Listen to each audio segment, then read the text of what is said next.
Chat, hello. 10 minutes is fantastic for us.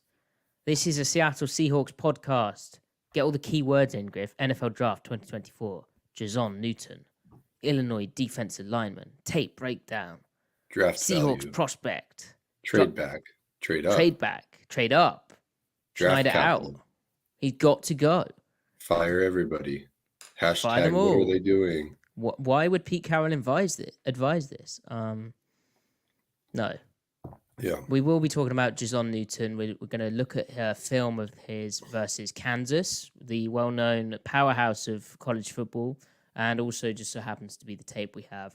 But he did have 2 sacks in that game, so it's an interesting one to look at from hey, this is what a good Newton looks like, and projecting his fit to the Seahawks.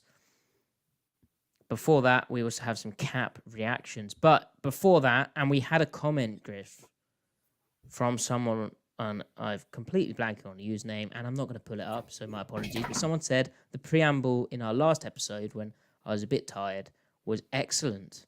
Very kind of them. Clearly a fan of curd cheese. Yeah, and your escapades down in the Eastern Europe. Let's not. I think, let's stick with Central. Is that Central, Hungary? Well, I think if you start saying Eastern, it could cause all sorts of, Oh, sure. Yeah, I went. It's not that far east. Well, interestingly, I think back in the day, Buda. There's Buda and Pest separated by the big ass Danube down the middle, right? Yeah. We're really overloading on Hungary stuff right now. But I think Buda was, because it was hilly, right? And I walked up some hills up there. God damn, it was abysmal. But anyway, very pretty. But walking up the hills, you could see how basically, I think it was the Romans, they basically stopped at Buda and looked down at Pest and were like, nah, we can't defend that. And it's over a river. And there's lots of savages out there. So we're just going to stay here. And essentially it was the dividing line between Pest is Asia and Buda is Europe. Yeah. Interesting. Yeah, I mean, Hungary has a very fascinating history for sure. And Absolutely. I'm sure you learned all about that, especially through the cuisine. Yeah. Yes, yeah, exactly. Especially on the cuisine. Anyway, Griff. Yeah. I actually really did from the cuisine. But Amy, that's so cool. I wish I had actual interesting. This is the thing with Americans. Everyone has very interesting heritage, whereas mine is very dull. But paprikash and galushka. I don't know what galushka is. That sounds good though. Nice, Amy. Amy, post the recipe in the comments. Or is that like a family secret? It could well be. Right, Griff. Any other preamble topics? Well, I just thought cougars. No cougars, no wildlife. Oh, that's not true. Oh, I was on a little nature walk earlier today. Not a hike. I was on a hike, but I was on a walk earlier in the day. Right, but sorry. As someone who is not familiar with walking, what's the difference between a nature walk and a hike? To me, a hike involves a mountain. So we don't have them here. So all hikes are nature walks, but not all nature walks are hikes. Okay. So anyway, I was on a little nature walk and I saw a red-winged blackbird. That's always cool. Those guys are beautiful, by the way. Just like super jet black, sheeny black with this patch of vibrant red. It's a beautiful bird. Where's the patch? Like on the main bit of the wing or the tip or? On the wing, yeah. And then additionally, I saw what I think was a kingfisher diving into a creek and getting a fish. I love kingfishers. That was quite the thing to witness. It literally doing its thing. I felt like I just needed Morgan Freeman narrating it in the backdrop. Sure. The red-winged blackbird's beautiful. The kind of it yellow is a beautiful and red. bird. And I see them every so often in the springtime, summertime. And they're it's wow, they kind of take your breath away.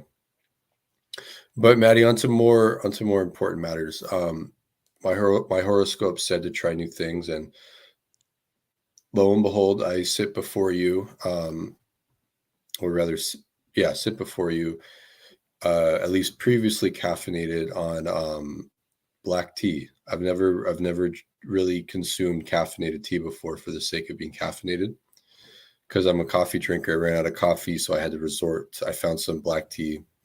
Anyway, it was kind of good. I kind of see what you guys are on about.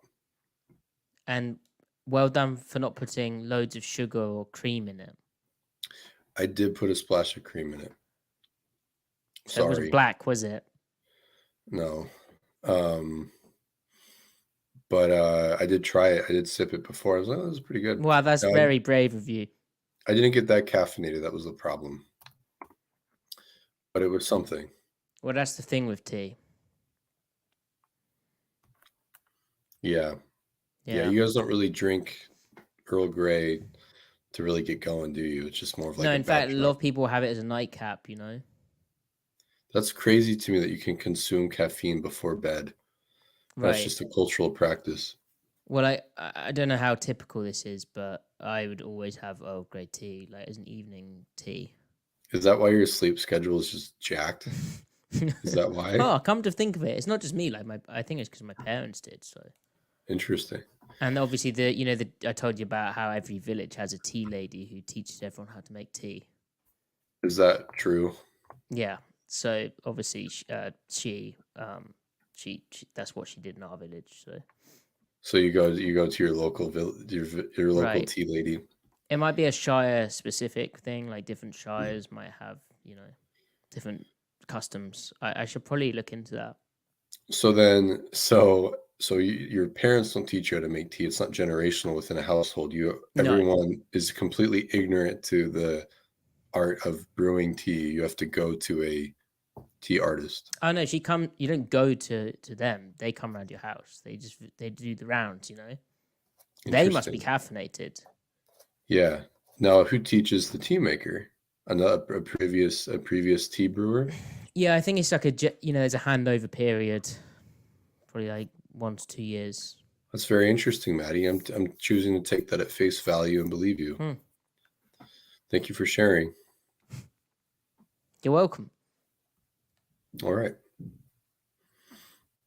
Anyway, so I've preambled. I'm ready to amble now.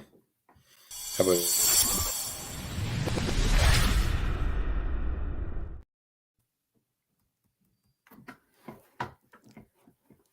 Welcome to the Seattle Overload podcast, where we're looking at the tape of Illinois defensive lineman Jer'Zhan Johnny Newton. We'll call him Johnny moving forward. We're going to kind of explore what his fit would be if he were drafted by the Seattle Seahawks. He is a fairly highly rated draft pick, but he may be there at 16 overall. We'll explain why. Look at his tape from a game against the Kansas Jayhawks, whose mascot looks like the France 98 World Cup thing, bird. Anyway, I digress. Before that, though, we have some Seahawks-related news. Some cap numbers have come out. We were anxiously awaiting them last night in our previous episode where we were talking a bit about the linebacker group. First of all, offensive tackle George Fant's 2-year deal has a base value of $9.1 million, with $3.7 million of that guaranteed. So $3.7 million signing bonus with base salaries of $1.26 million in the first year and $3.46 million in the second year. His cap number for 2024 is $3.43 million. Obviously, it's nice to have Fant in your back pocket as an option if Abraham Lucas isn't able to go. It seems like I think he's a better player than, as much as he tried hard and did some nice things in a run game, he's a better pass protector than Jake Curhan was. It does hint more that Fant is purely kind of that utility backup. Obviously, he can play right side, he can play left side, he's done both, and he can even play a bit of guard if needed. But it's reassuring that he's not been paid lots. It suggests they expect Lucas to be ready week 1, Griff. Agreed.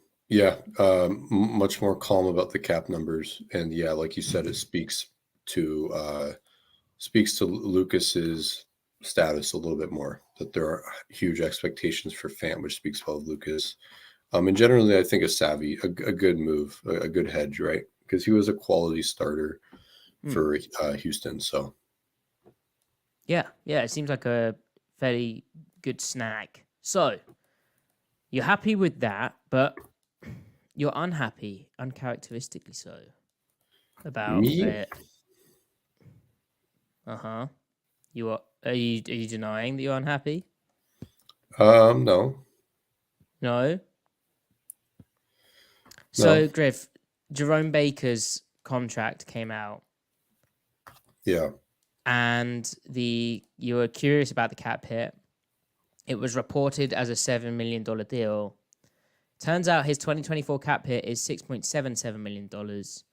That's a just over $2 million base salary, which is fully guaranteed, then a $4 million signing bonus. And he's got just over $6 million of that salary guaranteed, $7 million if active for all 17 games. So it's essentially fully guaranteed if he stays healthy. right.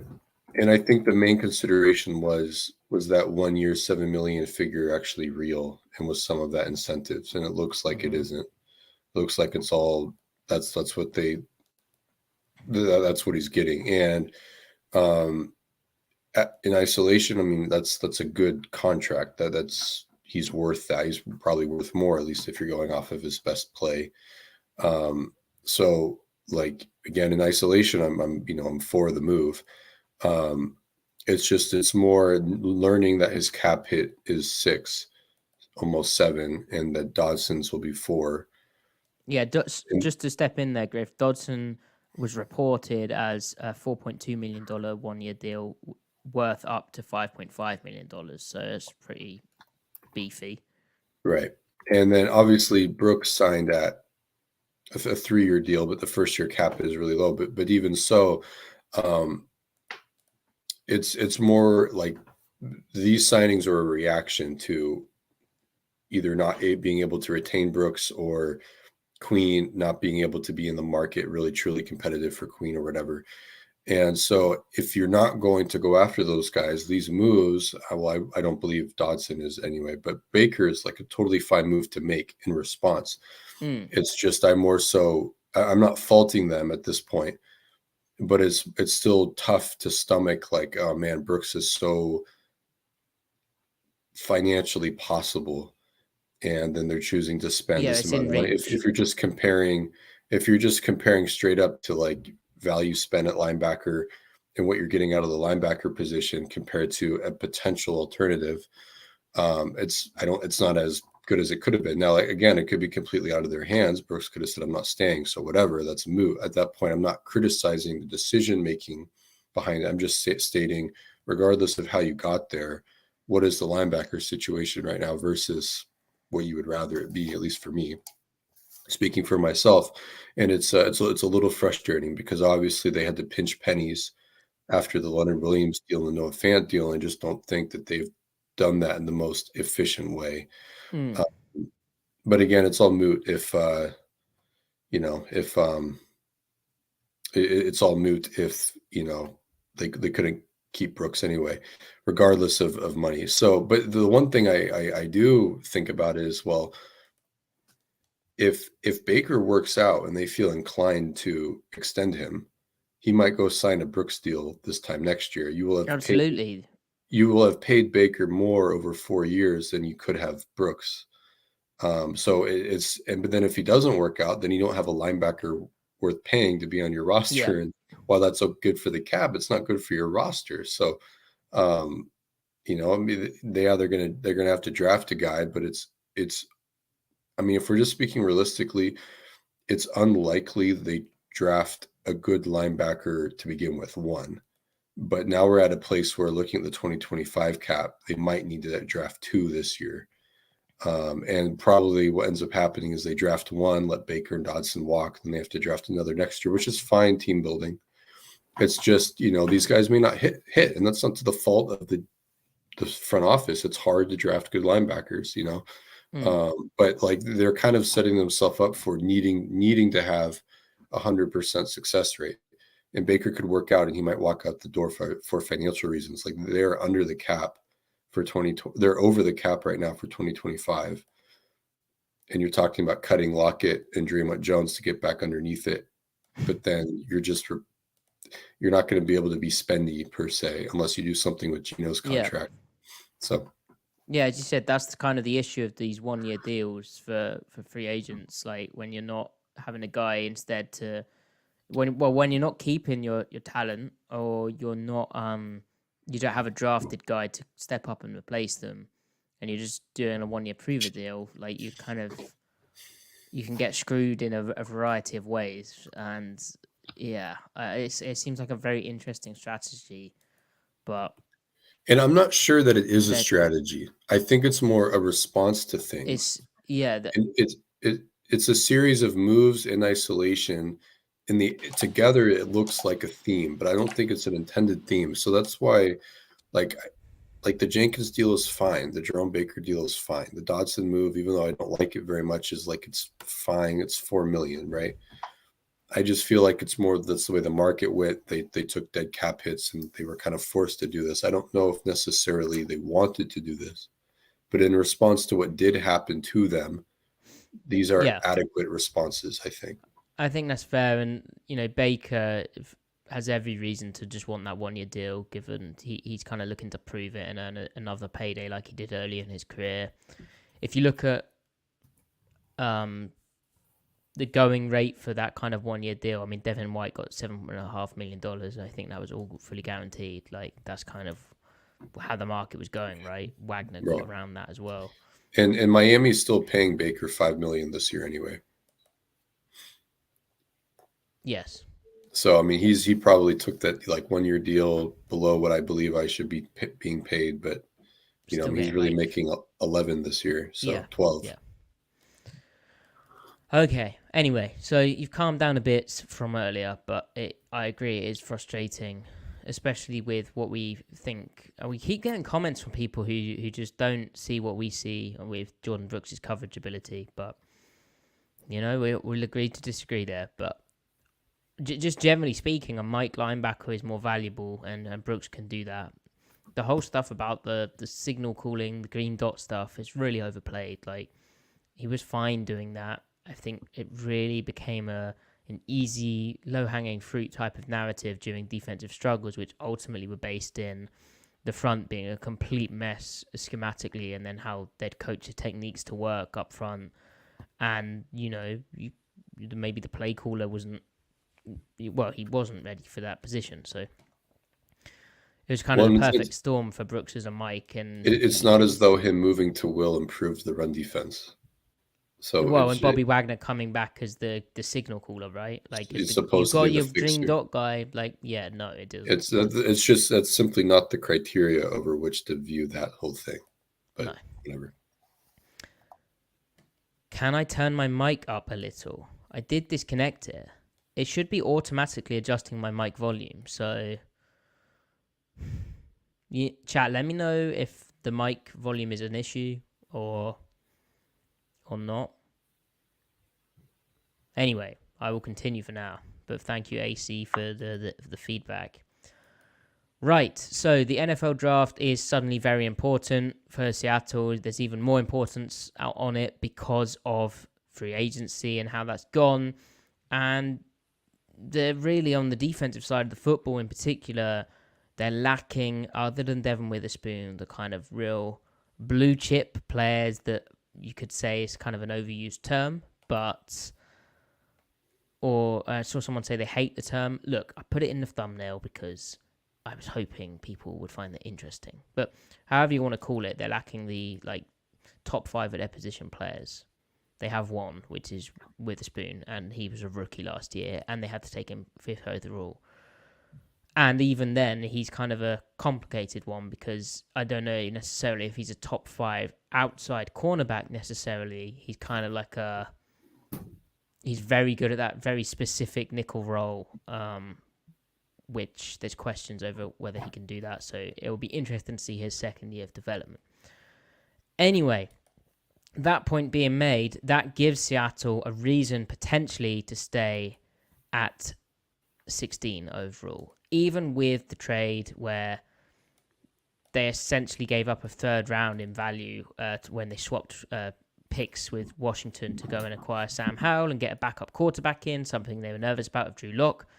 Even with that trade, there is an argument with the lack of kind of blue chip talent, with the need potentially in this draft to get it, given what they've lost in free agency on defense.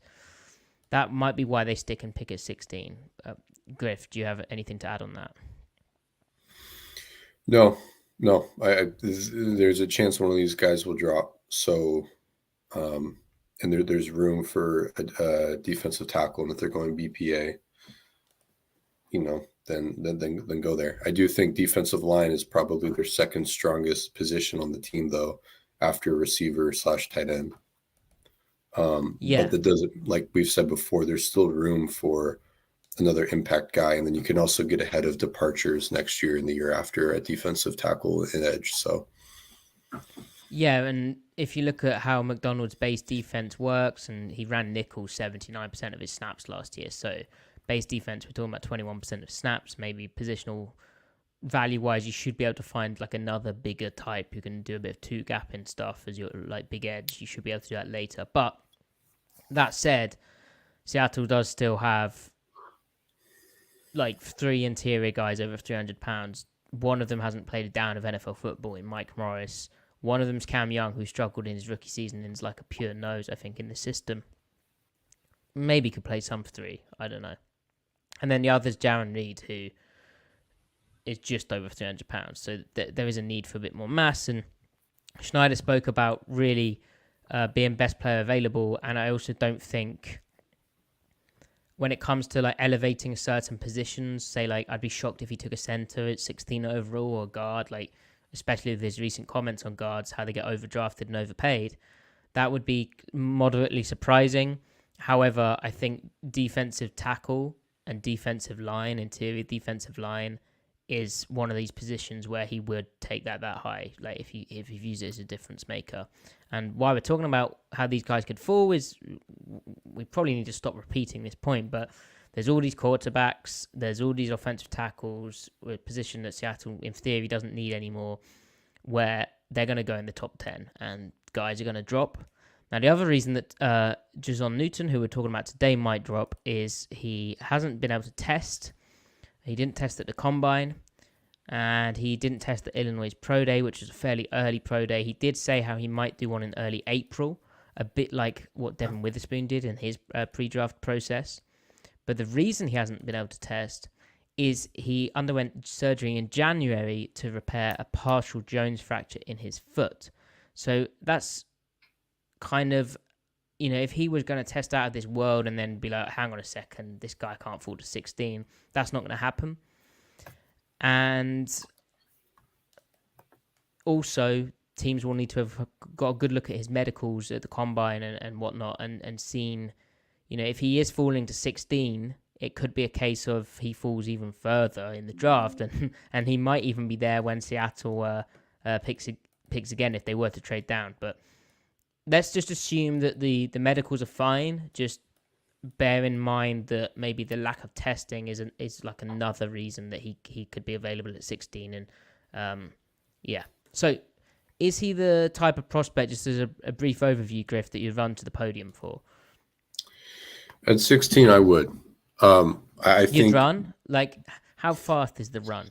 I would briskly walk, but then do that thing where you kind of like do a performative little like pep in your step or like a fake jog just to show that people. You kind of need a wee. Kind of, but like like when you're crossing the street and there's a car waiting for you, and you do that little like, okay, I'll jog 2 or 3 steps. It doesn't really like a little pump of the arms to sell it. Right. And it's less about speeding up, but more signaling to the driver, like, hey, I'm not trying to waste your time type of thing. Yeah. Right. So I don't know if I'm sprinting, but I'm moving quickly. I'm ambling. I remember I said we preambled, now I'm ambling. So I'm ambling up there quickly. Excellent. I think at the top of the defensive tackle class, the top 2 are Murphy and Newton. And some people have 1-1 and the other 2 kind of a 1A, 1B thing. For me, I think Newton is 1A. Murphy is 1B. Newton, to me, like we've said before, they're both 3 techniques. Newton is a 3 technique that could play some big end. and then Murphy is a 3 technique that could play some nose, basically. Mm.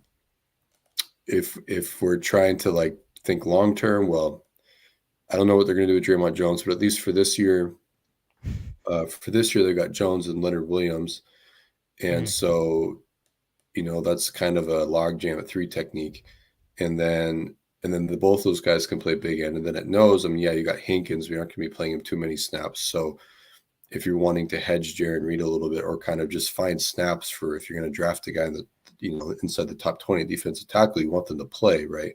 There might be more snaps for Murphy if you play him at nose, but then again, it's really not that big of a deal. You simply just play Jones less, Williams a little bit less, Reed a little bit less, and just get him in there rotating. There's still 500 snaps for him. That's fine. But I have him the highest because I think he can really work the outside shoulder on guards in a variety of ways, and he has counters. I think he's really stout against the run too. So I think he's just got more in his bag as Murphy. And then traits-wise, even though they're a little different, I think they're about the same.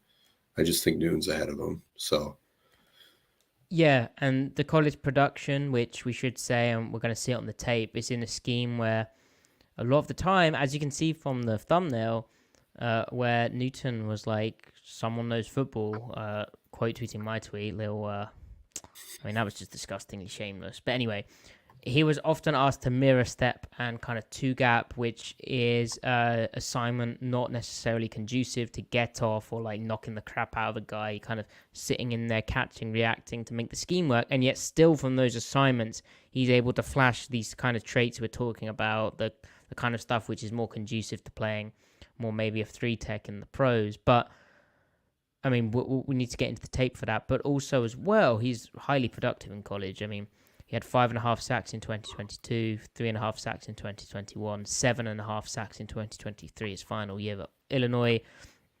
He had 14 tackles for loss in 2022 and 8.5 tackles for loss in 2023. And, he's playing in a Power 5 conference, all that good stuff. He turns 22 August 31st, so he's still relatively young. I believe he's a redshirt junior. And in terms of the measurements, he got really big, and I don't know. Yeah, it'd be interesting to see kind of what weight he plays at in the pros, but at the combine, where obviously he didn't test as I've outlined, but he was 6'2", 304 pounds. And the arm length is one thing to note down because it's 32 3/8 of an inch, which is Schneider ideally would like that to be 33 inches and longer. Maybe that's a problem, maybe not. Maybe you just look at the tape for what it's worth.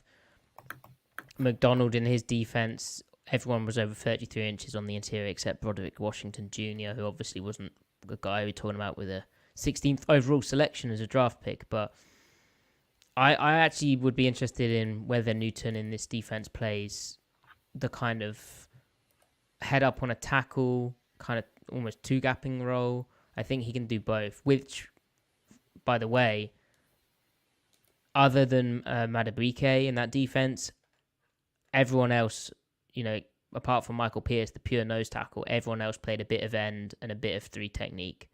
So a bit of 1-gapping, a bit of 2-gapping. So the scheme fit is absolutely there. So tick, tick, tick, really. And suddenly, if you're adding him, it basically means Draymond Jones can play your big outside linebacker role, and you can slim him down, and then you're adding a bit more length, and you're not having to go get, say, like a Jadeveon Clowney type player to play on the edge. You can use Jones a bit more outside as well. It's just giving you some real depth, which again is a reason to do it. Yep. So just before the tape, Griff, he flashed when we were watching Devon Witherspoon last year. Witherspoon tweeted out that Jim Nagy was saying how Newton wins with brute upper body power. We'll be interested to see how he tests, especially in shuttles. Obviously, he hasn't tested yet. Maybe we'll do in early April. And Witherspoon quote tweeted the Senior Bowl director saying he wins with agility in that clip, which the wins we're going to see in a second, there was a lot of agility and surprising bend for a big guy. Witherspoon continued, as someone who played with him, he wins with more than just brute upper body power, wins with his feet, hands, and instincts. Don't forget he did play running back in high school. So, there you go. You see that with this short area movement too, Yeah, you for do. sure. The way he corners and just runs to the football, that kind of style, definitely shows up, doesn't it? Okay, are you ready for some tape? Ready. Wow, good enthusiasm over here. Right, bang. So Kansas, not the. Let me get rid of our brand. Actually, we might need to keep the brand just in case. Let me see if that's all visible, isn't it? So he's wearing number 4 in this game. I'll do my best to highlight him. You'll see that there's a lot of odd fronts from Illinois. You could call it a bear front or a tight front, but there's a lot of 4-eye techniques. So that's the defensive lineman, particularly Newton. He'll line up on the inside shoulder of the guard, and then he's going to Tackle. mirror. Thank you, Griff. The tackle and I do mirror it too. step, catch the tackle. You do it too. That's reassuring. Now, in this play, he's reacting to the type of block that he gets, which is the tackle going away. So then, on a kind of pass RPO type read, and the back going away, I think. So he's stepping into the guard. Although that might be a movement. Could be. So Griff, with defensive line stuff, just as ever, just stop me when we get to something interesting. Here he is here. Kind of playing a 3 technique. Well, let me still in the I mirror think step stand. I think it's because it's an unbalanced formation, so they're treating this as the center now, and they've just slid their front over Makes sense. because they're tackle over. Makes sense. You can see him keying the tackle still. Yeah. And here he's unblocked by design, so there's a lot of stuff to filter for him. He's able to retrace outside. Obviously, he doesn't need to get there, but remember that play because it's going to show up in a bit later.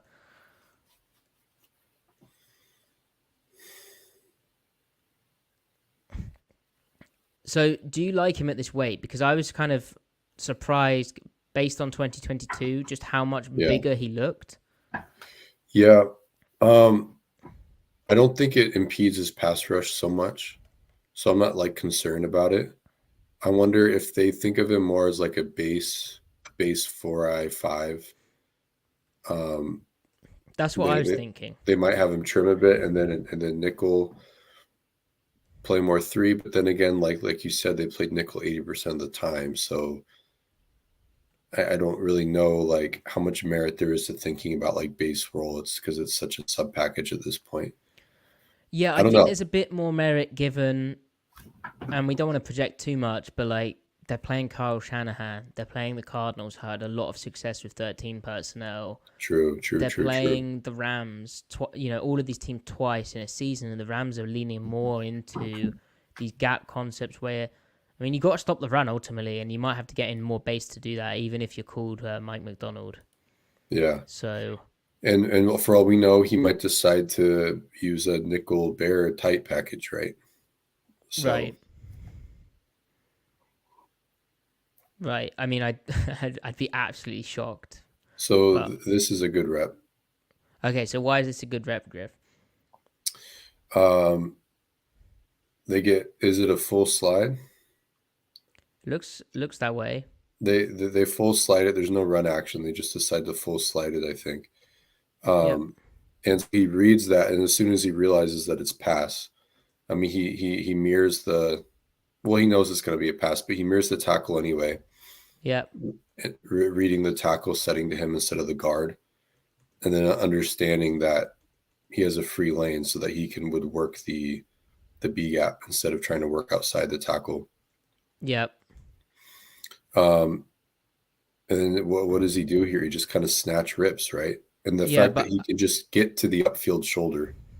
Mm-hmm. Yeah, that's easy access, right? Getting his chest clean like this is very impressive. I also like how when he's winning here, this hand looks to stick into that's the guard, right? Make sure he's clean through this gap, because this guy could pad back, and in the NFL he'd be better at padding back. Mm-hmm. And Also, it's just that stuff which will carry over, along with just the trait of this type of power and quickness and right. the hip turn. Yeah, so like when he uses that knockdown move with his left arm and before he rips through, you see his hips crank to his right. Yep. That I mean, one that's just that helps his ability to get upfield, but it also makes sure that the tackle can't run him into the guard. So he's maximizing his space in the gap to when he does get upfield. Yep. Um, Close space to create space, right? yeah, yeah. Um, yeah, Ricardo's saying, is that holding in the chat? I mean, yeah, but the But offensive linemen do that a lot. so like for instance, like ESPN's model, they'd count this as a win. I don't know if charting companies would count it as like a pressure or hurry, but it's a Right. clear win, and he would He beat his probably be block. graded positively. Yeah, yeah, Yeah, and if sometimes the wide angle gives nice perspective of what that looks like. yeah. I mean, maybe that affects the quarterback slightly. It affects a bad quarterback, I think. Yeah, I'd say. A flash of color down the middle. Okay.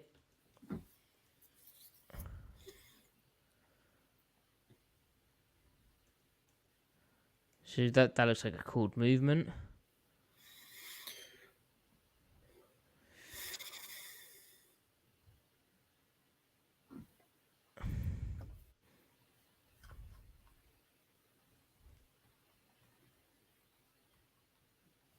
Nothing to see.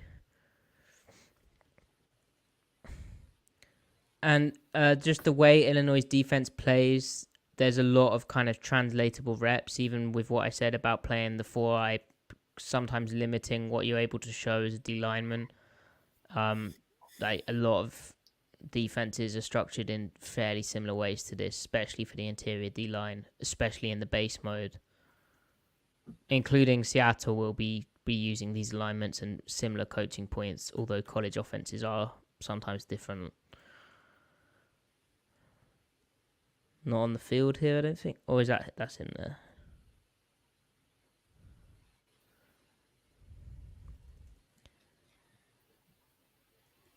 So that's really trying to hold the double, right? Mm-hmm. Which I've noticed McDonald, he teaches his, if he can, rather than like staying and playing on one, I think it's usually when they're in a 2-gap alignment, but he really teaches them basically holding the outside guy and stabbing basically bear hugging both of them, you know? Mm-hmm. It keeps Which, the edge right. free to surf the quarterback and the ball carrier, the running back. Yes, on speed option. And they have is that cloud support? Yeah, Could be. I think it is. It looks like Tampa 2 on the back end. Yeah. Yeah. Yep. That's good defense. Yeah, Illinois, they do some fun stuff. They're a good study for just being a nerd, being a coach. Here he is. All right. So he's finally in a power step pass rushing stance. He comes out a little late. I don't think he times the snap up well. No. You see his handwork though. Like this is not a good rep. Like remember, like 20% of your reps being good is considered a high mark, right? Yep. For a pass rusher, especially an interior pass rusher. But you see the outside chop, he just misses. He follows up with that inside cross chop and misses. So he misses on both counts. Part of it is that he doesn't get out of his stance before the guard does. Yeah, So he the doesn't get off's win. bad. Yeah. Yeah. He has first step quickness. It's just a snap timing thing here. Yeah, I think. he's just late off the snap, isn't he? Yeah. Which early in the game, getting a feel for it.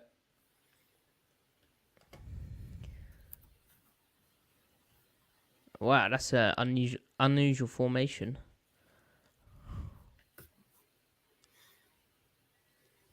Yeah, it's a little strange. College, man.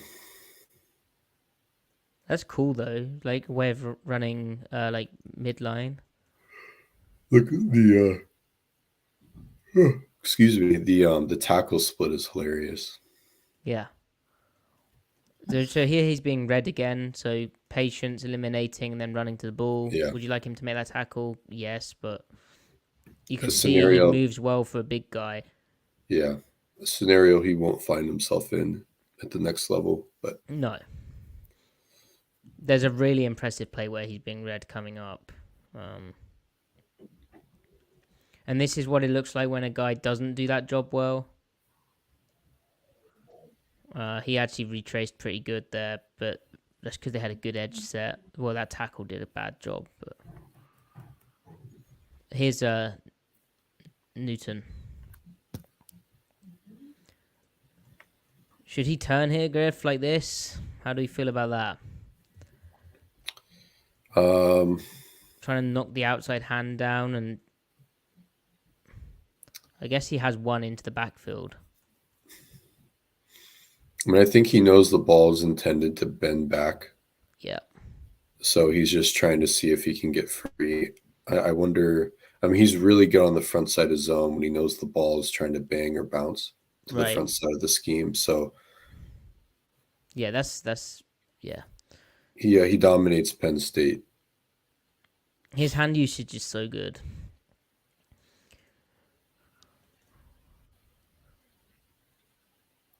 Not in the play. It playing 0. Is that him? No. Never mind.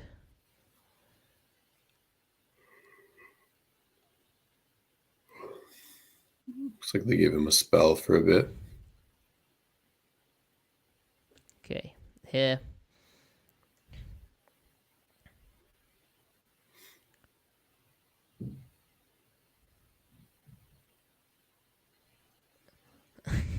That's a tough block for this center. Yeah. Tough. I like, even though he doesn't like affect the play, look how low he gets, like sinks his hips to change direction. Yeah, right the it's again running back background, right? It looks like a juke. Like cut him through the hole. Boom. Yep. 300 pounds, a legit 300 pounds. Yeah, it's a sharp turn.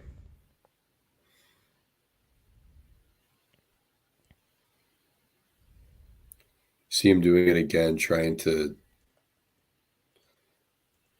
snatch the guy through and hip turn into the gap to affect the play. Yeah, that's what it looks like, right? Knock the outside hand down if you can, and then rip through. I think probably him watching Kansas when they're in gun, he knows the front side blockers just kind of fan block, just turn them out, and they're not really trying to get movement. And I think that just probably annoyed him on tape. He's like, all right, how can I actually affect the play? Because he could just hold the point. Yeah. But I think it does demonstrate an eagerness to be like, hey, can I make a play every snap type of thing? And that's setting a new edge, isn't it? Yeah. But then you also see how, like, hey, if that backside end doesn't make the play and he goes forward, like it can be a problem at times. Yep. Yeah, it'll be interesting seeing if that flies. Yeah, I suspect they won't want him to do that, but now that's more probably what they want to see here. Yeah, knock back. I mean, that's the dominant. Dominant rep. I mean, it's a wonky scheme again, right? But yeah, he's restricted by his stance, and then the fact he's trying to key this the tackle as well. So he has to recognize he's stepping away, and then with his feet, he's not able to purely forward step and knock the crap out of the guard. There's a lot to process first, and his feet are more lateral, but he's still able to get that good angle and feet and knock back and pad level, and he just locks out and dominates that one. So he's getting base blocked, right, in gap schemes. So if in the NFL, there's going to be a lot of circumstances where they're going to ask him to cross the face and gain front side leverage on that block that he's on. So that position he's in right here, because they're not asking him to do that, but that's perfect position to like swim over the top of that guard right there if he needed to. So it's just like perfect control, block control. Yeah, it's like crunch, isn't it? or wham. Okay, forget that. Saw some good zone drops there. Hey, if they ever have a linebacker, Illinois, I want to watch their linebacker because they do some Oh, he interesting lost him though. things. He did lose Oops, him. spoke too soon. Hey, this middle run through player though. There we go. Yeah, is that a safety though? Oh yeah, no, it will be. In Yeah, three yeah. high. They love spinning into Tampa 2. Yeah, that is a good middle hold drop though. All right, but so he gets Imagine. locked up here again. Well, actually, he gets free eventually. That's the thing with him. If the quarterback holds the ball, he gets into the backfield. Yeah, and the way he wins corners like that is impressive hip turn again. I want to see what he does immediately out of his stance. So, like, what's going on there? So he's okay. So two gapping again, right? Mirror Yeah, stepping. It's not conducive to getting upfield, right? yeah.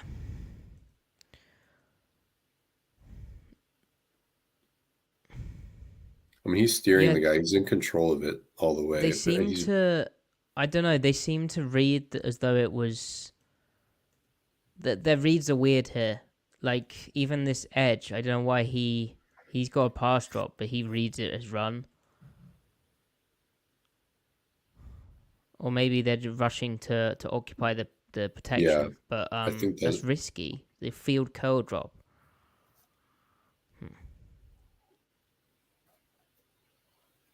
Yeah, but he's playing like even though he's away from the center slide, or it's big on big. It's interesting how he rushes here.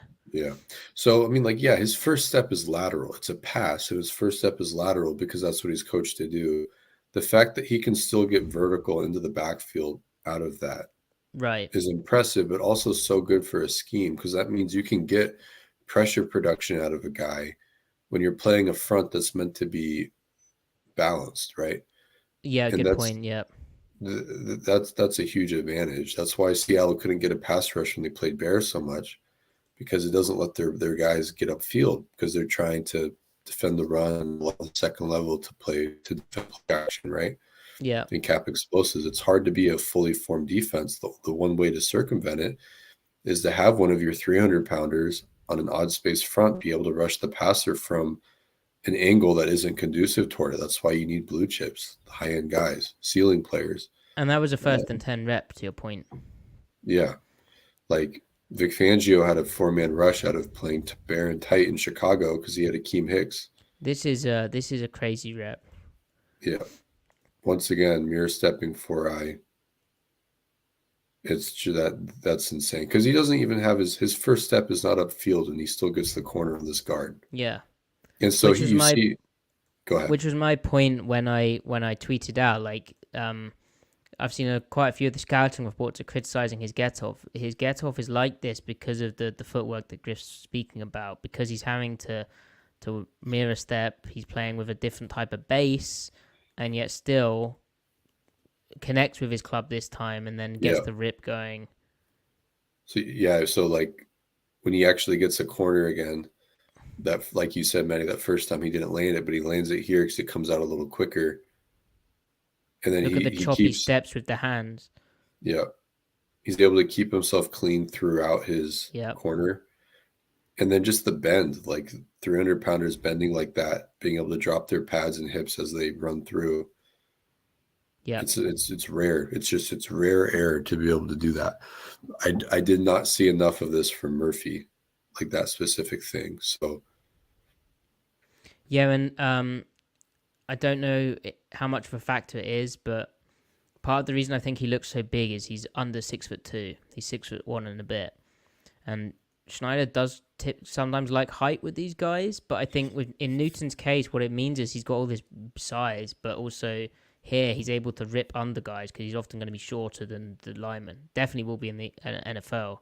So it just makes him kind of an annoying, your natural pad level, but like an annoying matchup, I think, for an offensive right. lineman compared to your 6'3" and taller guys. So he gets doubled here. Wow, 3 cloud. Or something. Yeah, he gets the double, so he just stays on it, right? Yeah. Who is 10, by the way? Is that the guy that's been running the pole? I think it's 21. I think I Oh, saw running the pole. oh yeah. Why? You like the pass breakup? He just seems to be all over it in the high hole there. Yeah, Yeah, 10. very active. Interesting, interesting.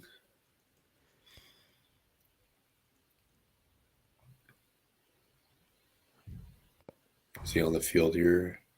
Don't Doesn't think look so. like it.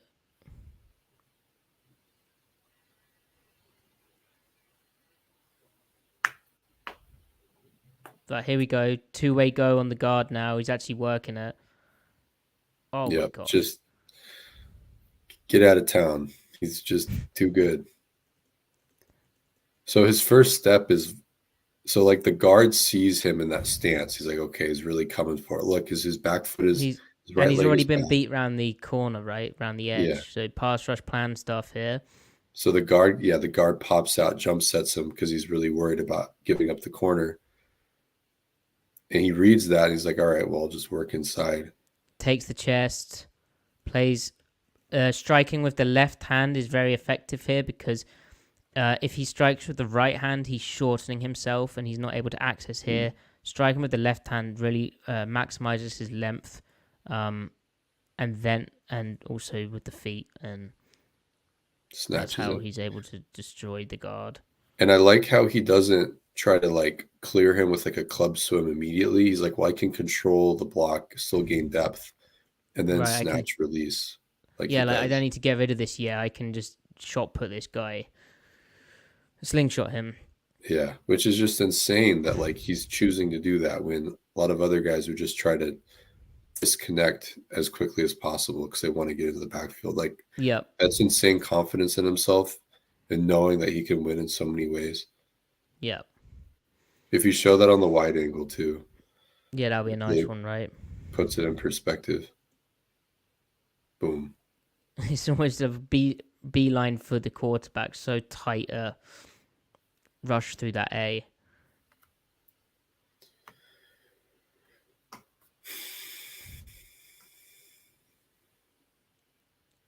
Ends up being a positive play for the offense, but you know, if we're just scouting Newton here, that's a great play. Yeah. He's got to be beside himself. Yeah, one he'd like to have back.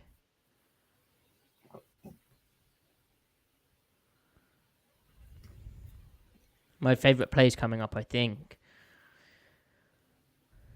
Not much doing there. Gets on the ball, though.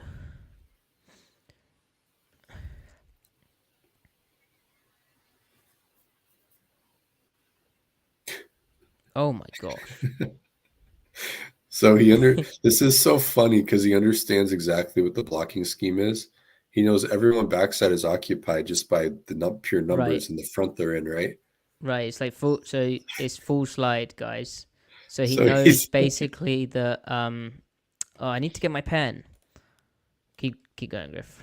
well, it's just so funny because like he's the B gap rusher here. Maybe you work back on the guard you're rushing, Yeah. but he just decides to go all the way south of his own nose tackle on the center because he knows no one will be there to block him.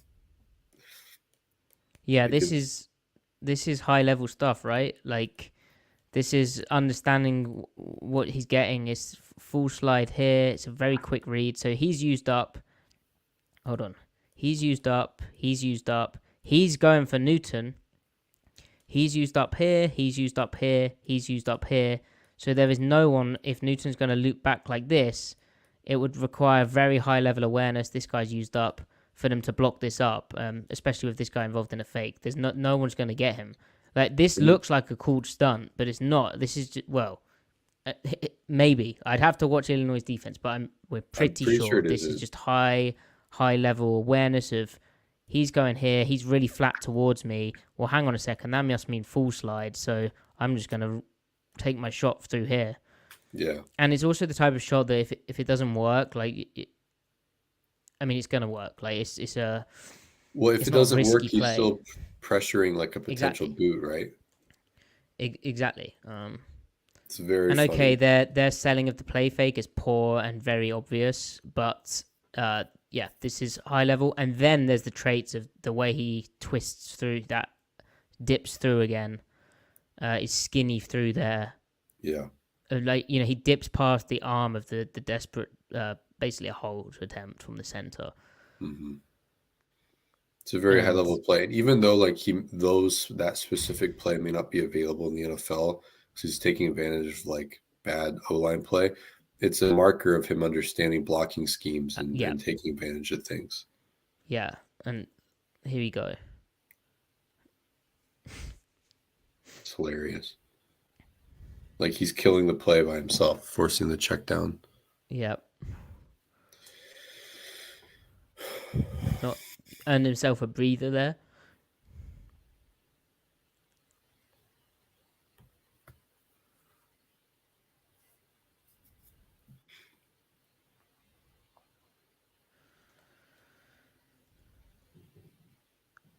Okay, so what happened here, Griff? I think he gets tripped on.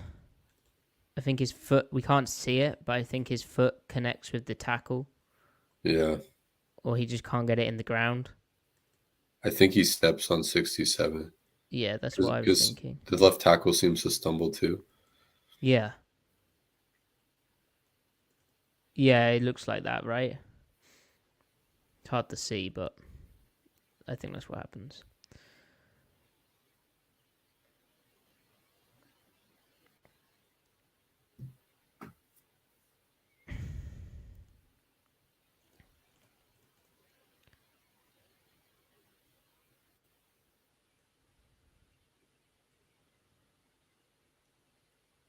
Okay, Griff, you get a little jet pass rush mode.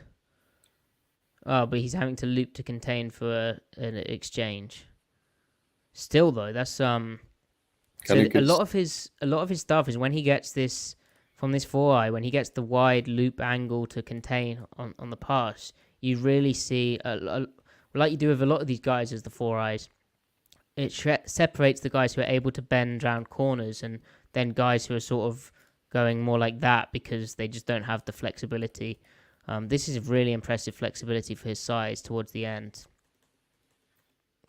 Again the really good footwork, which when Jim Nagy said about the shuttle times, and Witherspoon mentioned his agility. This is the type of stuff. Yep. Along with he's really talking from this position. There's a lot of power coming from the ground here, and he ultimately doesn't get blocked. Oh my word, the wide copy might be good here.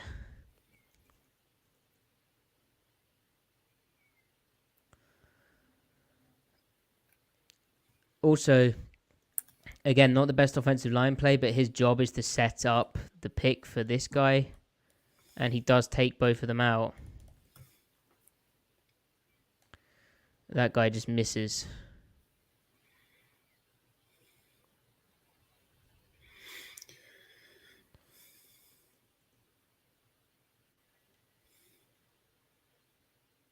No, no.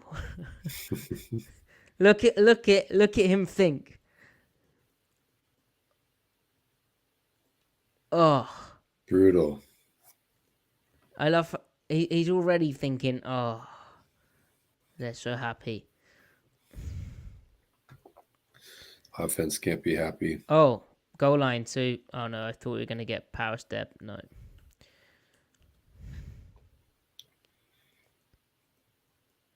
Submarine Interesting. missed. Oh no. Oh dear. Oh dear. Oh no. Oh wow. Who is this running back? Chat. Kind of slow, but that's a nasty cut. Oof.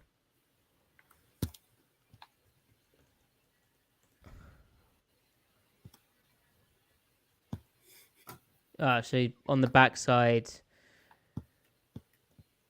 we don't know how they want to play this, but he does beat the back block of the center.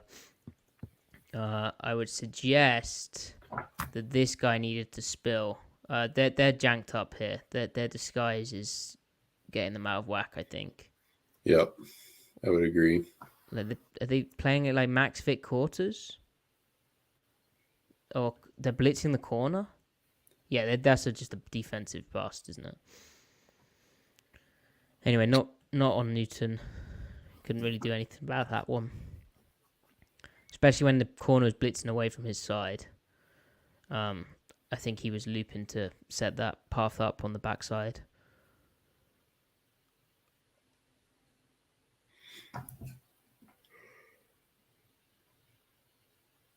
Who is number 6? Is that Randolph? I don't think so, actually. That's interesting. They did have Keith Randolph visit. I remember not being particularly impressed. I think he's just kind of an early down, like Cam Young type. Right. How did he even get on the field? I forget who their nose tackle was last year. Calvin Avery, was that his name? That's right, yeah. Don't know why I remember that. Because he was big and long, and we were like, oh, Seattle, take a nose tackle. He went to the Vikings, right? Yeah, he did. I don't think he played, so there you go. There you have it. Isn't that interesting? Like, did they even run... Like, it seems like an odd scheme fit. But maybe I'm misunderstanding what Flores does.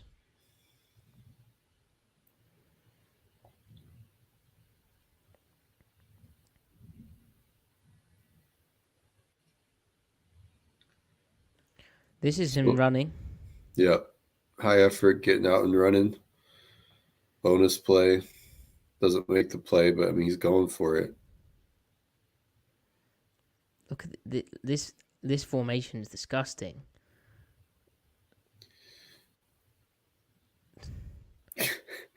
So serious, man.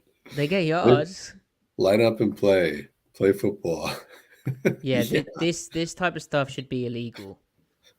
And any coach who does that should have to resign. Only if it's the offense doing it, though. Yeah. So another a good pass rush rep here. Yeah. For number 4. So power step stance. I mean, he gets the guard is being way too. I don't know what the guard thinks he's doing. But like, he eats that for lunch. You can't give that to him. He's like foot firing and not cover setting. It's not even exactly like a jump set. He thinks he's going to land a quick stab. You're not doing that to him. Also, the hand placement from the guard. So it's a horrible rep from the guard. But the point is, like, if you have a bad rep, and there are a lot of NFL guards that have bad reps, Newton will just destroy it. Like, he's absolutely, like, he's actually doing karate with his inside. Look at it. Look at his right arm, what he does. Yeah. Yeah, like karate chop. And then he's ripping through with it. His right arm does all the work. He doesn't even need his outside chop. The outside chop is extra. Like it's at first what you notice, but really all the work, as you said, Griff, is the inside. That's insane. And then he bends it, right? He's bending at like 5-6 yards. So I mean, he's a 3 tech like aficionado. Like that's his game. He'll toy with bad guards. I think my favorite play is coming up. Get rid of the RPO. Listeners, stick around for the favorite play. That's the tease.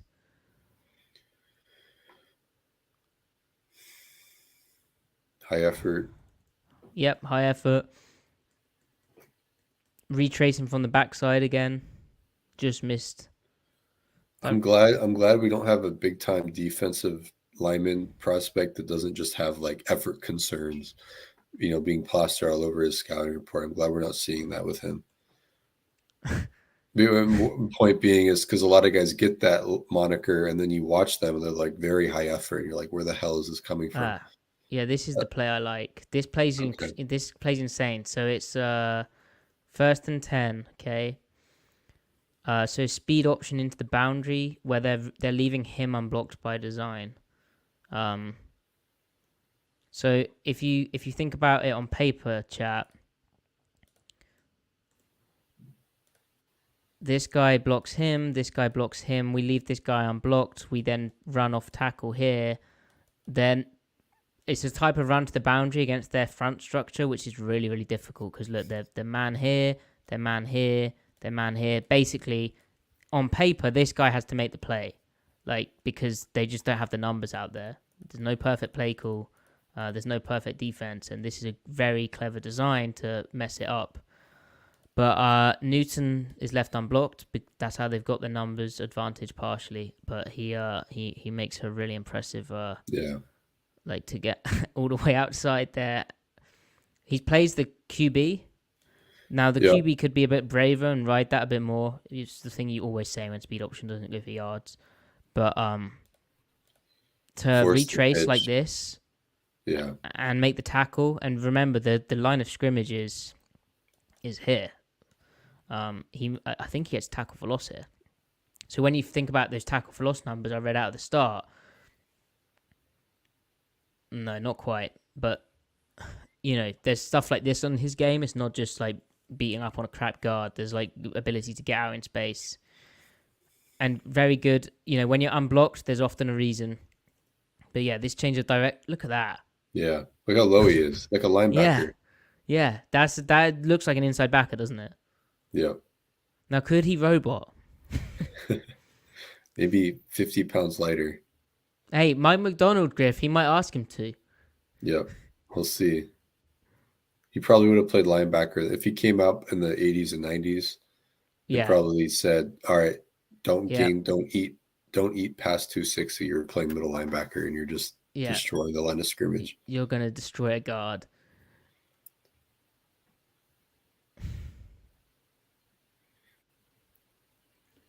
All right. Here we go. Fine. Huh, this is kind of a close game. Is it Lance Leipold in Kansas still? Don't know. Could not say. It would explain all of this shenanigans. He misses, but he's still running to the sideline. Gets over the top of the guard. Doesn't get blocked, yeah.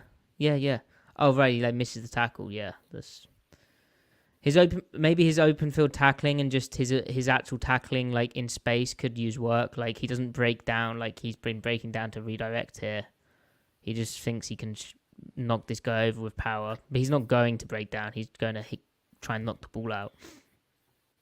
That's a punch at the ball, basically. Yeah. But just thinking of, just missing on the quarterback. Oh my gosh. What? Oh no. What is the run fit mechanic here? Oh, they're terribly outnumbered. Yeah. So 21 leaves the box, so they're kind of screwed. This is why playing Four Eyes is tough, because this can happen. Well, it's 6 gaps for 5 players, so it could work, but it's a problem with only one second level defender. Yep. Great run design. Putting this into the boundary. All these guys aren't involved because they're in man. Basically, this guy has to make the play, right? Yeah. Or they need What's he doing? they need the tackle to cross face. Now, is that Randolph? The 4-eye, the field 4-eye? It's not a good play if that's him. I don't think it's Randolph.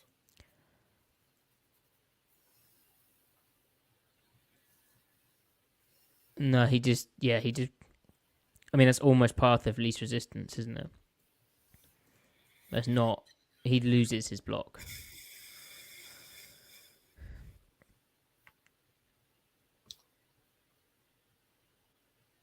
That's right.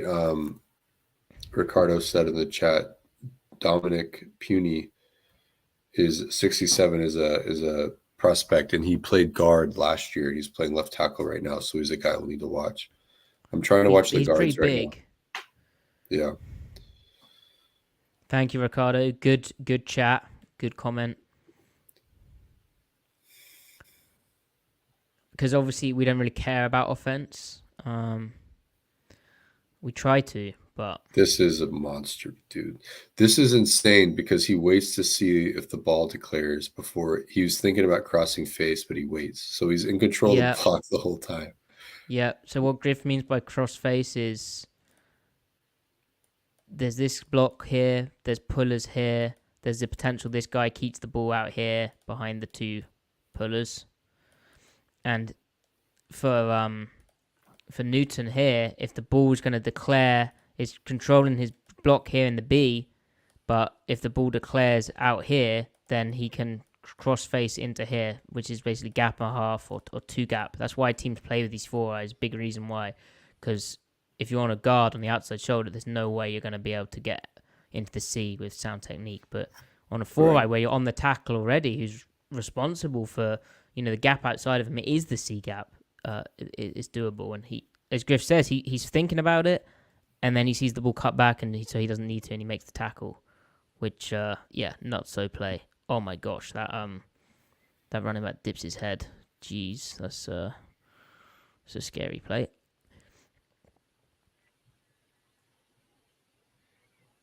He actually bothers to shed the block instead of just holding his leverage and trying to make the tackle. Yeah, like one arm, he actually gets off the block and then extends with his left arm to finish. Yeah. Yeah. I mean, he's super impressive. He might be the best defensive player in the draft. Whoa, there we go. Splice that into the intro. There we go. And that said, it's kind of a weak defensive draft. If it's not him, it's probably a cornerback. This is a really nice look at it. Just the right tackle had no serious chance of affecting this play. No. Yeah, that's nuts. Leverage, technique, torque. Bang. Movement skills. He has another sack coming, I think. Yeah, and I think it's a hustle sack, if I remember correctly. But it's still a good play.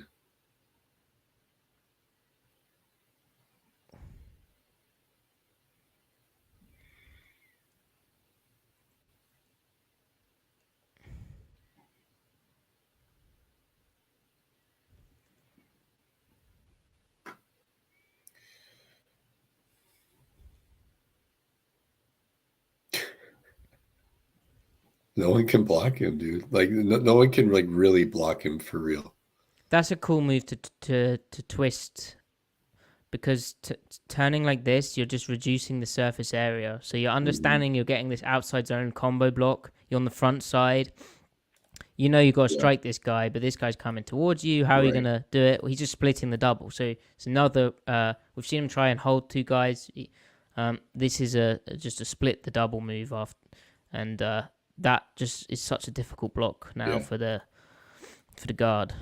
And like you said, he kind of knew what the run concepts were. His understanding of blocking schemes make him such a complete player. Like with how much width he gains in his mirror step, so that it's more difficult for the guard to reach him. Well, he actually doesn't gain any width with his right foot, which he should, but it's because he knows what's happening. He knows he's going to turn. He kind of knows what he's getting pre-snap, right? Yeah. He knows how he's going to play that combo. Yeah. And again, formation ID, last time we saw this, they were bootlegging from the pistol look. Like they're a big boot wide zone team. So then look at the splits, look at the posture, look at this. You're anticipating it's going to this guy with how they run their offense as well.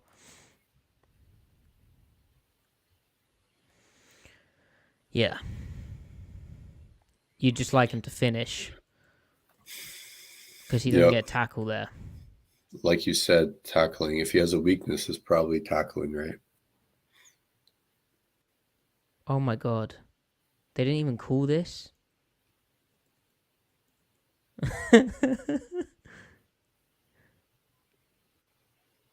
Oh my gosh. They didn't even let Drift, they didn't call this PI or hold.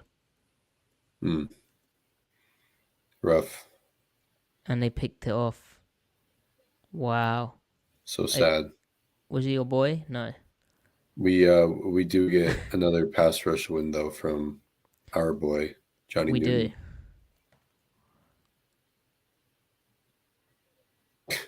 Oh Like, wow. no real chance. He covers that much like lateral distance, horizontal distance so easily. Well, this is cool as well because they're pulling, right? So this is Yeah. basically chat what you do against the run. Obviously, you get a higher pad level because it's pass pro technically, but you're crossing face, like your gap is disappearing here, and there's another guy going here as well. Like it would, rather than staying here where you're not needed, you need to try and cross the face of this dude, which is what Newton does. So recognition of the blocking scheme. Also, I think is he moving because they're sending this off the edge. Does he go inside? Yeah, he is moving. So forget what I said. Still applies, but it's a designed movement. Again, So light on his feet. I like how he doesn't just run focus on this. He uses hands to keep himself clean of that. Yeah.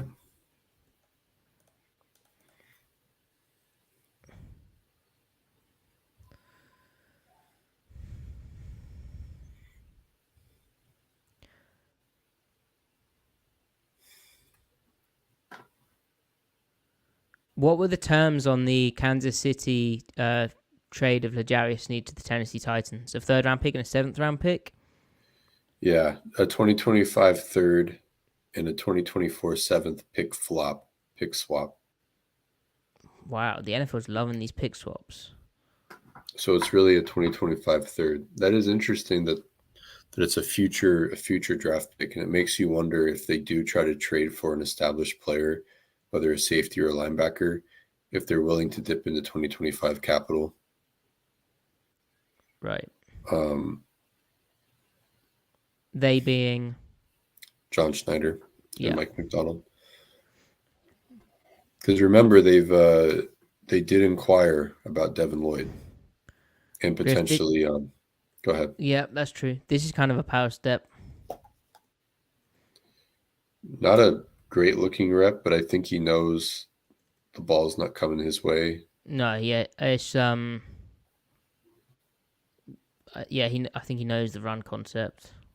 Oh wow, it got out the back door or front door. Oh no. Oh yeah, like I stand corrected. It did come his way, but the edge loses contain, as the saying goes. I swear we haven't seen his second sack. They're losing. They're gonna lose this game. Oh, here we go. He spoke too soon. So just playing bully ball, man. Yeah, he's sick of this. He's just going at it. Yeah. Power stepping. Gets into him. Full lift. Rip. Gets knocked back, and he's like, all right, I can snatch this guy. This guy's got no leverage because I've stood him up completely, so I'm in control of him. Reads it as play action. And then finally is able to bring him down this time.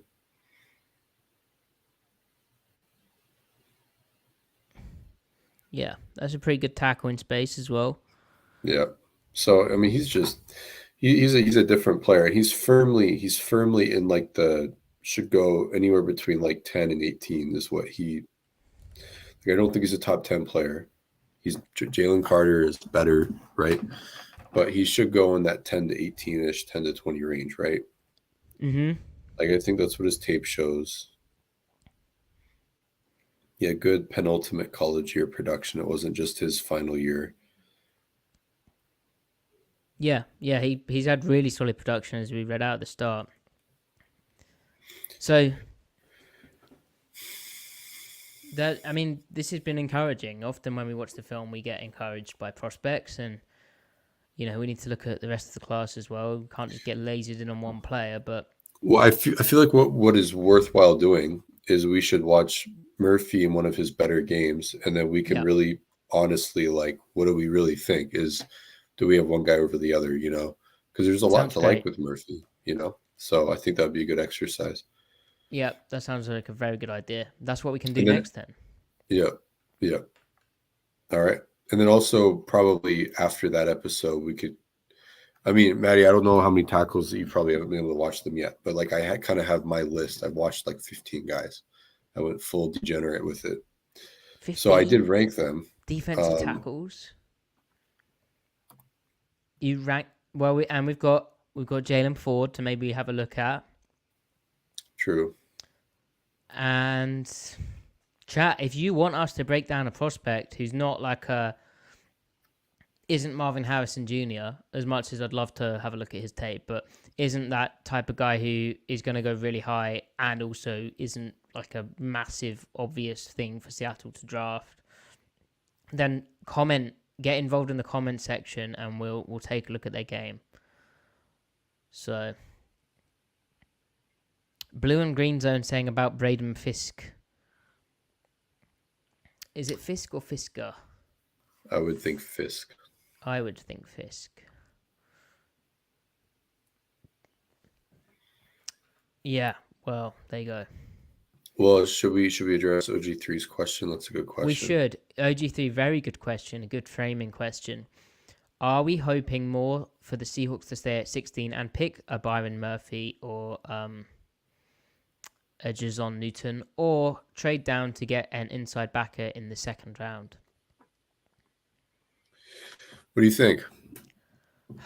Well, see, this is why I'm not in an NFL front office, because I find the inside linebacker position right now absolutely terrifying, and I also think that they kind of have to trade down, because picking one of these guys at 16 is too rich.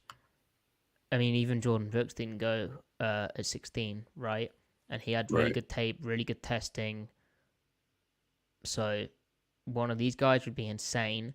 At a similar way, for you to get your guy, you might have to do that in the second round, to OG3's point. And they can't really afford not to get their linebacker guy, which is the whole reason why most NFL teams enter drafts without, real clear weaknesses. I mean, you can get into the discussion of how important linebackers are, what the actual positional value is, but we'll keep banging the drum. Look how important they were for Mike McDonald. Look at every really good defense. They have very, very solid linebackers. The elite defenses have great linebackers. And you can argue, oh, well, the linebackers are made to look better by the surrounding talent. Yes, like a lot of positions. But McDonald, the impact of Roquan Smith when he joined, again, recovered that ad nauseum. But the on-off splits, the transformation of that defense to being an elite unit when Roquan Smith arrived. You need a Mike. You need a Mike in this league. You need that type of player. Is it in the draft? Maybe, maybe not. We like what Junior Colson does. He's, not necessarily showing like the top linebacker prospect stuff, but he is our linebacker one. What, in other classes he may not have been, although it's harder and harder to find these linebackers, and I really like what he shows. Should also mention on this subject that Michigan's Pro Day took place today, and we were excited for it because we thought we may get Junior Colson testing, but we didn't. Colson sat out. He was a medical exclusion from the combine due to a right hamstring issue, and he didn't participate in this Pro Day either. The guy who did participate was Michael Barrett, the kind of weak side linebacker. Obviously, Seattle has more of a need at Mike linebacker. Schneider said how, maybe being a bit too candid, but he said how Jerome Baker is going to be the will, or is viewed as the will by the coaching staff, and Tyrell Dodson's viewed as the might. Well, Baker is like a guy who you could be able to have a good defense with. Dodson needs so much work in the kind of coverage aspects for it to be. So I just don't, he's he's not really a guy you want starting if you're going to be like an amazing defense. Which maybe he'll give you some okay play, some solid play, but you want to upgrade that area. Is to my point. So Barrett is still intriguing, but you might want to Coulson. But to the Barrett subject, he ran a 4.62 seconds. Apparently was recovering from a hamstring issue, which, I mean, a lot of these 40 times from pro days are having soft tissue things which they're recovering from. So that seems like good agent marketing, potentially. He also ran a short shuttle of 4.43 seconds, which isn't great. But anyway, his tape, he didn't look slow. It's nice to see he's not massively slow in the 40, but really it's how he moved and felt and reacted and related in zone coverage, which we covered in a previous tape breakdown. So make sure you check that out. We looked at Coulson and Barrett in the national championship game. We actually came away raving about Barrett, but as I've said, I'm running around in circles here. But as I said, Seattle has that need more as the Mike linebacker, the guy in the middle of the defense, right, who's generally a bit bigger and plays a bit less in space, although that's not always the case, but generally more in the middle of the defense, especially in over front looks like what McDonald is going to be running in nickel, which is 79% of the snaps. Yeah, at least last year. So yeah, Griff, what did you think of OG3's question? It's just such a painful one because and it's why the pick swap hurts, right, with the Sam Howell thing, because now you might miss out on this type of player. Right. It's really tough. They really need a day 2 pick. I think that they probably are planning to trade back once, maybe even twice.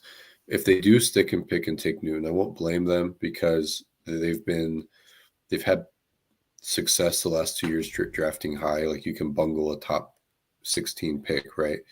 But they haven't. Like Charles Cross was a good pick. Devin Witherspoon was a good pick. They took Jackson Smith and Jigba at 21. That was a good pick, right? I trust John to stick and pick at this point. He's been 3 for 3 the last 3 picks. So if he does, I think he'll do well with that pick. But I mean, the list of guys that I would stay for is pretty short. So I would stomach not having a day 2 pick if they do stick and pick for Newton, maybe Murphy. I just I really think the priority needs to be getting more capital, getting back into the second round. And they probably think, well, we just signed Leonard Williams, we don't need Newton. Then okay, so be it. And they'll probably definitely trade back at that point.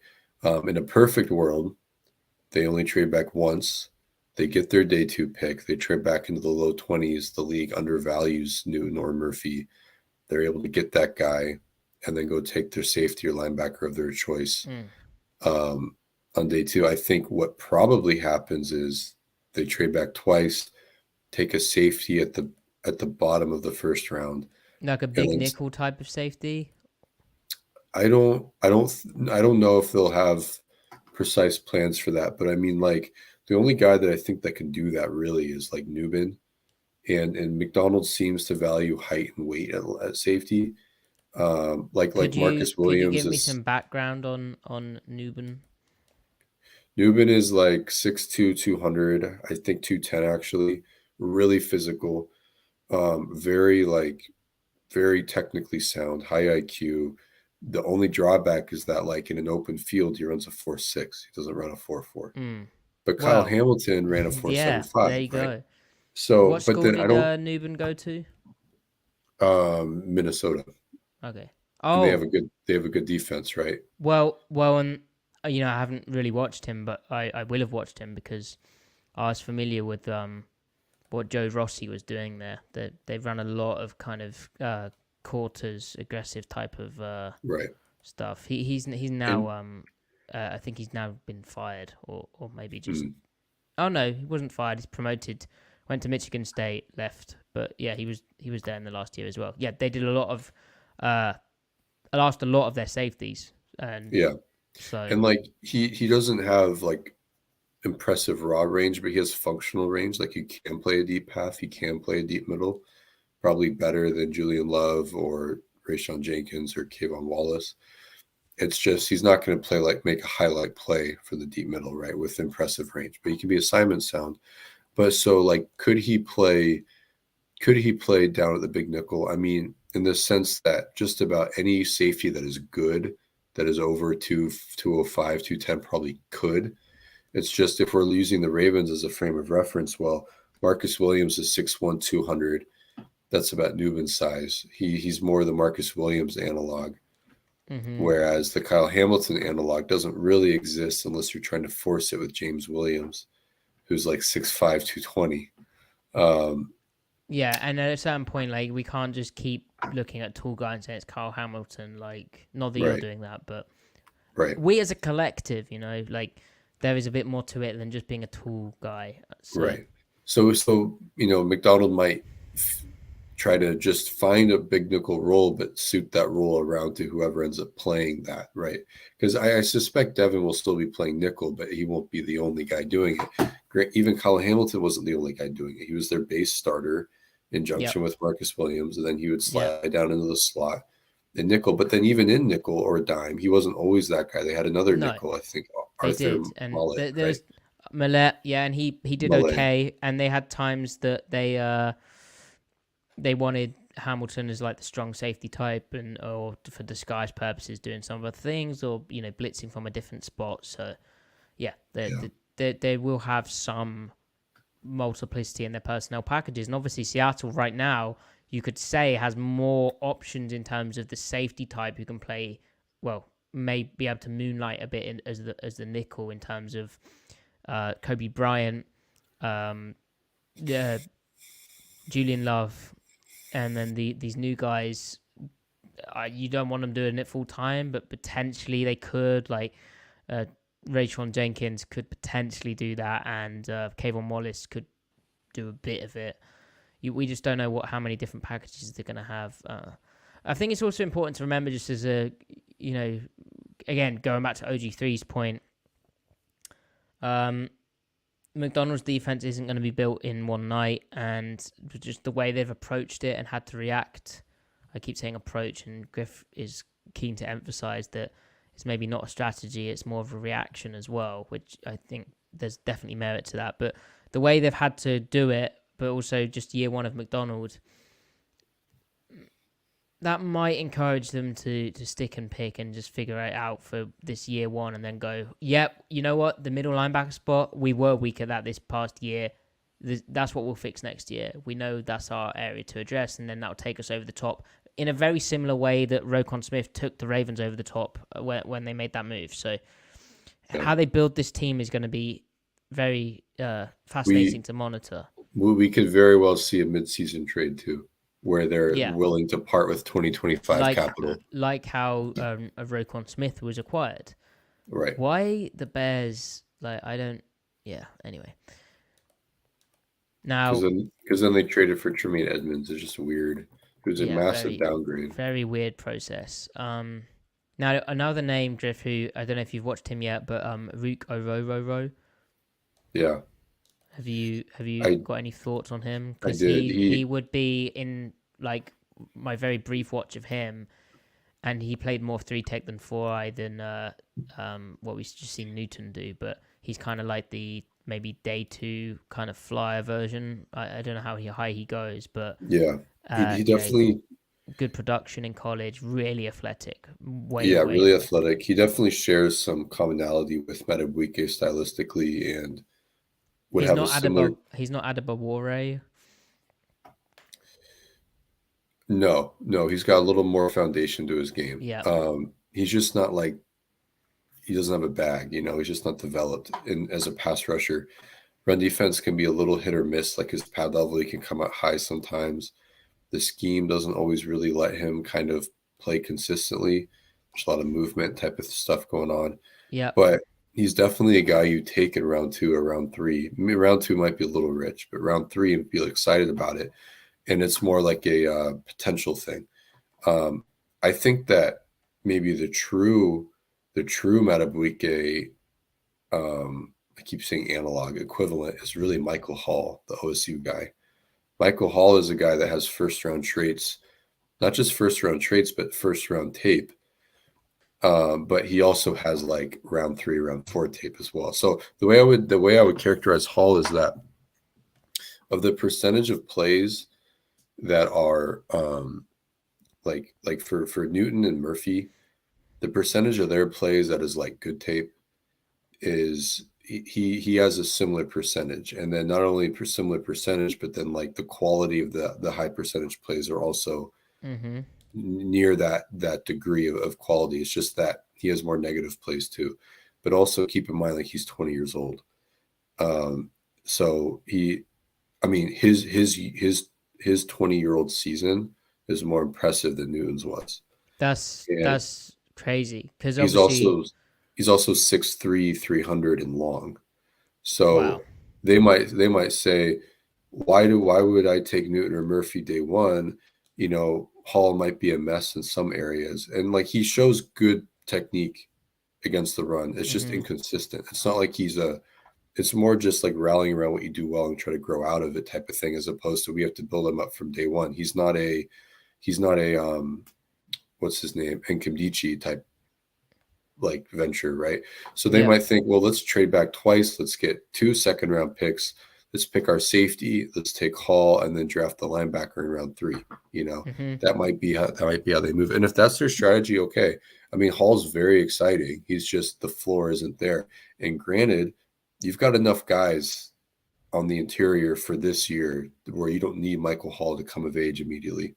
He can be your natural Draymond Jones replacement when they likely cut Draymond Jones this time next year, right? And then he can be your third interior snap getter or whatever. So, I mean, there are a variety of ways they can do this. They have options. Fortunately, it is a good defensive tackle draft. Interesting. I mean, you've got 2 first rounders, you've got 1 fringe first rounder, early second rounder in Hall, and then you got guys like Brandon Dorless, Makai Wingo, Sweat, Jenkins, and then Ohororo, and like those are all day 2 guys, you know, and then you'll have good rotational guys on day 3. So I mean, Ohororo, again to the point about age, he turns 23 in October. Like he's a senior. I'm gonna have to check out this Hall guy. Yeah, you'll have a lot of tape or a lot of snaps you're disgusted, but then a lot of snaps you're like, okay, there it is, type of thing. Yeah, and you do see these traits. But like he has the size profile that Murphy and Newton don't, you know. In the chat, AC saying that Jim Nagy said Hall ran a 4.76 second 40 as pro day. Yeah, pretty. That would be insane. So he's 6'3", 290 is what he weighed in at, with 75 percentile wingspan. So that's definitely, I could see Schneider being all over him in the second round. Yeah, he likes the idea of that, I think. Yeah. So we should also say, in terms of Seahawks draft news, in addition to UTEP linebacker Tyrese Knight having an upcoming top 30 visit with the Seahawks, there's other top 30 visits reported. Tony Pauline reported that Byron Murphy II has a top 30 visit, the guy we just spoke about, defensive tackle. And then Michigan guard Carson Barnhart met with the Seahawks. I don't think that's a top 30 visit. That might just be his pro day, actually. And then the Seahawks are going to host former UCF and Ole Miss quarterback and baseball player John Reese Plumlee for a top 30 visit. That feels like an undrafted free agent dude. They also have, finally, a top 30 pre-draft visit with Western Kentucky wide receiver Malachi Corley. So some names to think about, some names maybe to dive into. Don't know. I watched a bit of Plumlee. He does actually look like modern Russell Wilson in some aspects,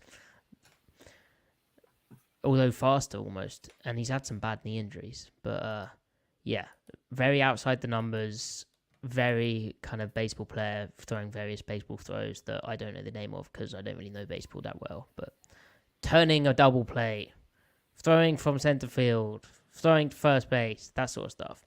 There you go. Yeah, because the way their offense was as well, all these RPOs, like it's just real kind of pitch and catch and different arm angles and adjustments. So that would be a fun preseason player, but maybe not.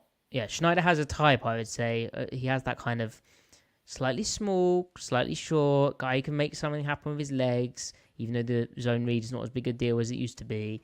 And yeah, he can throw the deep ball. And yeah, he definitely, the shades of Russell Wilson in Plumlee's game. All right. Okay. Griff, that was a great podcast. Chat. I'll say. Wow, you're so enthused. Chat, Just thank you so patting much. ourselves on the back. Right. Chat, thank you so much. If you want to support the show, obviously, please do like the video. Follow Griff on Twitter at CMikeSpinMove. Follow me at Matty F. Brown. Follow the pod at Seattle Overload. Get in the comment section, after the video, or tweet at us and be like, "Oi, I want to watch this player," or "Oi, you haven't spoke about this," and we'll cover the topic if it's a good one. And you can also support the show via, we have a Stripe donation link, which is in the description. You don't feel like you have to donate, but it keeps the lights on. And we have a super chat function on YouTube. Thank you for people who have donated in the past. We really do appreciate that. Griff, we'll be probably back, I don't know, Tuesday, Wednesday. Maybe there's some Seahawks news. Probably not, but if not, should we do Byron Murphy, or shall we do... I mean, you got me pumped about this Hall guy, but we should probably do Byron Murphy first. Jalen Ford, some defensive tackle stuff.